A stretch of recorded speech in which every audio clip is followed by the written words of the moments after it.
Paula strolled into her father's office around the late afternoon with a pep in her step and a smile as wide as the Nile is long across her face. "Who's got you all smiley today?" Paulie asked, leaning back in his chair, a look of amusement on his face.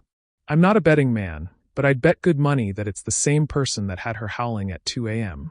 Mikey said.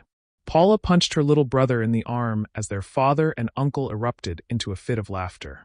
"Ah, come on, honey. You're in love. That's no reason to beat the boy," Vinny said with a chuckle. Paulie looked at his daughter with a twinkle in his eye. If he were more of a normal dad, he'd tease her about wanting to meet the woman, but that wasn't a thing they did. Paula often said that no woman would ever meet her father until she and Paula were married. Whoa, whoa, whoa. I don't know about all of that," Paula said, stretching her hands out in front of her, physically rejecting the idea. The Levine men all laughed before settling down and getting to the reason they were all gathered in Paulie's office to begin with. "So what's the forecast looking like?" Paulie asked, leaning back in his chair and looking over at his brother. Paula had to fight the urge not to roll her eyes. Her father always spoke in code. Even when he'd given her the talk, his explanation of sex was riddled with metaphors. Her mother used to say that had he not been born into a life of crime, Paulie would have been a poet or a writer of some sort. "Weatherman says it's supposed to be a blizzard," Vinny said with a grin. Paula wasn't a big fan of the drug side of the family business, and Paulie knew that. Paula had seen too many men trade their potential for dime bags. Too many women with devoted husbands and picture-perfect kids trade in their amazing lives to walk the streets at night, selling their bodies. And worse of all, mothers selling their children off to monsters, all in the name of getting a quick fix. As her uncle went on and on about how he was about to bring a snowstorm to the Big Apple, Paula looked at her father. Paula was closer to Paulie than his own shadow. She knew him like the back of her hand. Oftentimes they'd have entire debates without ever uttering a word. She could read him like a book, and in that moment, sitting across from him, she wasn't liking any of what she was seeing. But she knew better. So she kept her mouth shut and let her uncle ramble on and on until, thank God, his phone buzzed.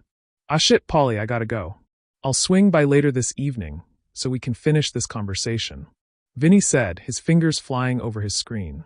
After bidding his niece and nephew farewell, he rose up from his seat and made his way out the door. Following behind his uncle, Mikey made his way to the bathroom, leaving the father and daughter alone in the office.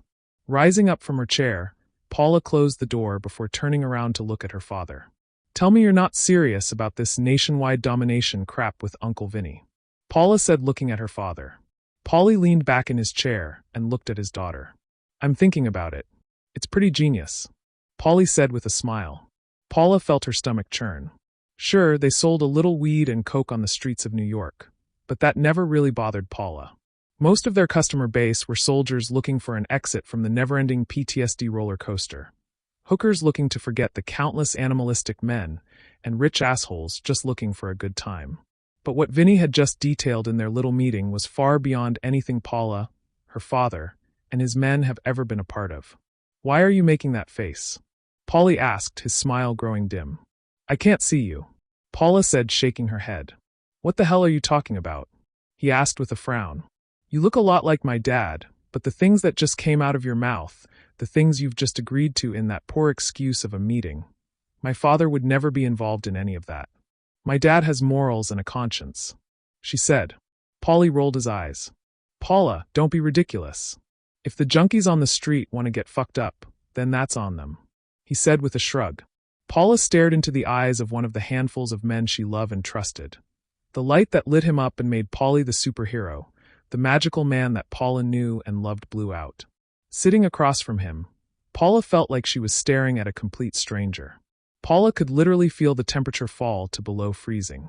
Unable to look at him any longer, she rose up from her seat and began making her way to the door.